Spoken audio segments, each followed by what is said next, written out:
Hi friends मु Ruby स्वागत करछि मो चैनल टेस्ट विथ रूबी को। तो आम आज बाहर जाइचु भुवनेश्वर खंडगिरी चेन्नई। देखंतु आम गाड़ी स्टार्ट कर नैचु।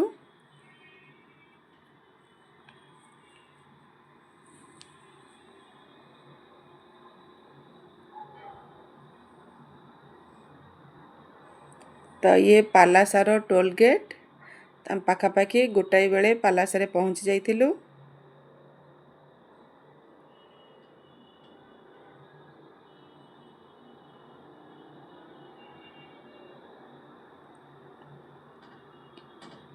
तो एठू तेलंगाना स्टार्ट होची। बाटरे गला बेले एमती बहुत सुंदर सुंदर पहाड़ आसीबो, बहुत सुंदर नेचर व्यू मध्य अछि।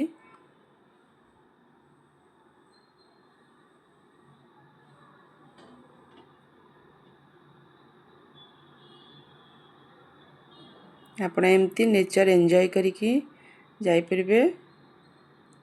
जति भी आपण माने भुवनेश्वर रु चेन्नई जीवा पई चाहुचंती एमती लॉन्ग टूर रे कार नै कि मध्य जाई परिबे। आपण माने जदि अर्ली मॉर्निंग रु बाहरिबे ताहले बहुत भलो, ट्रैफिक भी कम रहइबो। तो आमे बाहरिबा टिके लेट हो जाइथिला।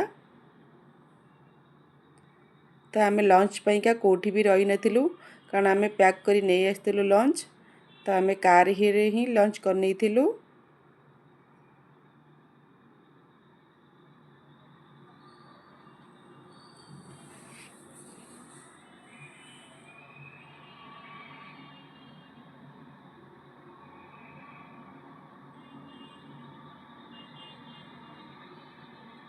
तो एठू विशाखापट्टनम 180 किलोमीटर अछि।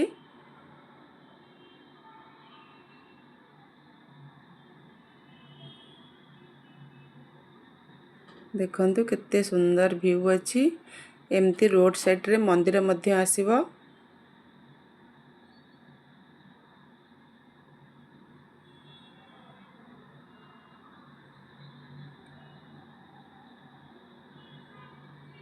तो एठी आंध्रा रे एमती इवनिंग हो जाइथिला। आमे पाखापाखि 9टा रे डिनर पई का रहिथिलु।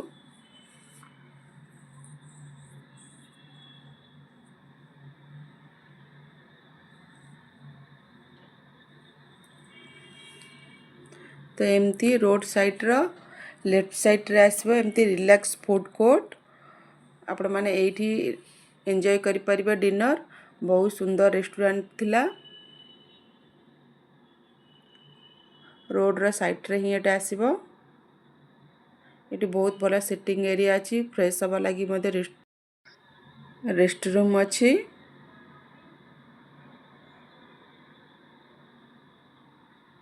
बहुत सुंदर रेस्टोरेंट मध्य थिला।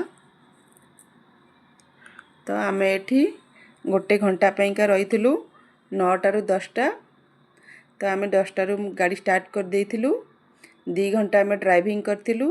तो 12टा रु आमे गोटे पेट्रोल पंप रे रहि जाइथिलु 5 घंटा पई का। तो एबे आमे 5टा रु गाड़ी स्टार्ट कर नैथिलु। तो एबे 7टा बाजी मॉर्निंग 7टा।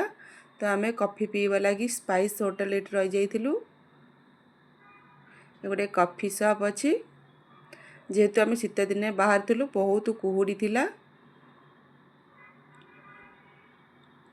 तो एबे आमे गाड़ी स्टार्ट कर नैचु। आमे चेन्नई रे पहुंची थिलु 11:30 रे। आपण माने जदि भुवनेश्वर चेन्नई जीवा पई चाहुचंती ताले एई भली भाबरे आपण माने प्लान मध्य करि परिबे।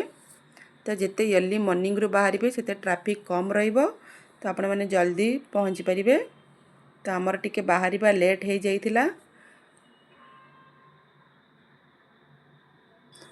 तो एई परि भाबरे आपण माने भुवनेश्वर चेन्नई प्लान करि परिबे।